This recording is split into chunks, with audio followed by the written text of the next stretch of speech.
Alright, here we have the Mack Granite yet again. Frame stretching series of videos that I am doing. This is video number 2 right off the bat. May not look like much has changed, but there have been a couple small changes. As I said in the first video, this is a kind of a complicated process. Not super easy. I'm not as fast as some of the other builders, but something that a very wise man once told me is speed and quality don't mix.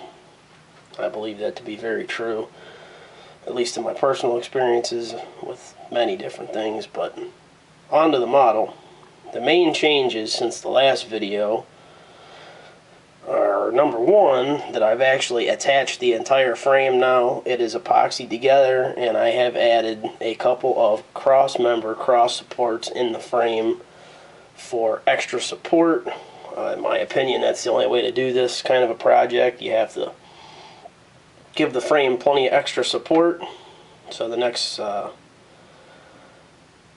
thing that I'll be doing is body work. I'm stretching another one right now. This is going to be a quad axle, 4-axle dump truck.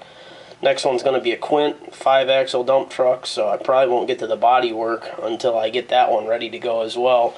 I'm getting all these dimensions ready so that I can get my dump bodies sent to the 3D printer. I have to have a little bit more CAD work done as soon as I get all my dimensions together, and to get the dimensions together for those bodies, I have to basically have the trucks ready to go, made so that the bodies fit the trucks, yada yada yada. Bunch of unnecessary other BS that I could talk about, but I'm not going to. So move up closer here and show you the frame again. Hopefully the lighting's a little better this time. It doesn't look like much has changed there or there. You can see, like I said before, it's pretty straight. Get a piece of brass here as a straight edge and show you. I'm not making that up. Looks pretty straight to me. So now I'm going to flip it around, show you the other side, and then I'm going to show you the cross members.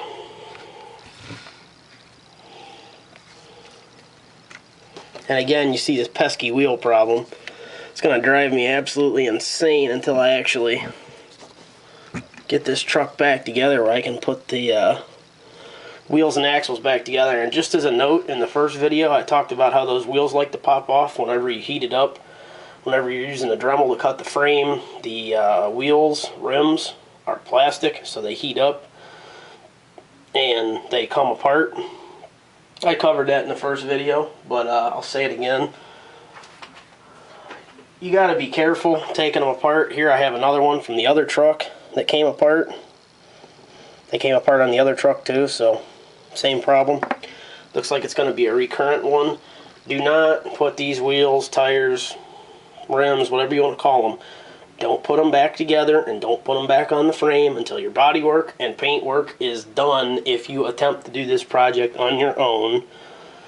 There are several builders that will see this. You already know who you are. Friends of mine that would be capable of doing this and maybe even doing it a little better than me. But most of you, again, as I said in the first video, I don't suggest it. So I'll get you up close here on this side of the frame. Show you again, not much has changed. Again, I'll get the straight edge. Show you what I'm talking about. Pretty straight? Yep, looks pretty straight. Back on out of here. And now I will show you the top cross members that I put in. One on the left, one on the right. And you will notice it might be kind of hard because the frame is painted black like every other truck frame, but I actually attached those cross members not only to the rail sections that I put in, but they are actually attached to 2 cross members that were casted into the original framework of the truck. That is key, because you don't just epoxy them to the new sections of frame rail that you put in. You epoxy them to the rail sections that you put in, but then when you butt them together, you epoxy them to the current cross members that are already in the frame. Now I'm going for a decent look here. It's probably not going to look 100% stock, but I think it'll look pretty decent when it's all said and done. The way I'm planning on doing it, you shouldn't be able to tell that anything was done. It remains to be seen if I will be completely successful in that goal.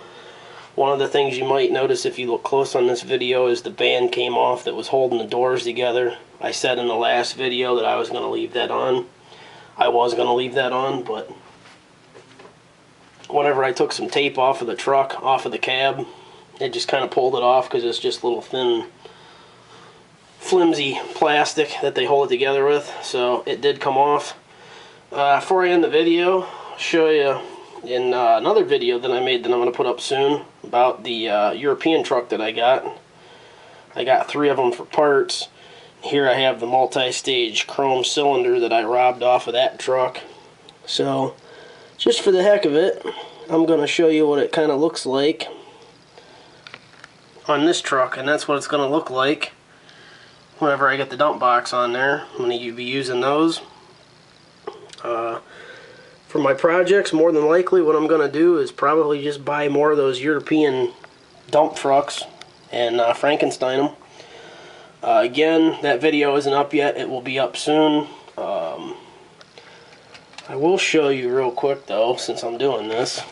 In the other video I talked about fenders. You'll see in the other video eventually. And these are the fenders, some of the fenders that came on the other truck, but just while I'm talking about it, the fenders that came off of that European truck will actually fit on the American Granite, and probably fit on the Pete too. But I just wanted to show that real quick.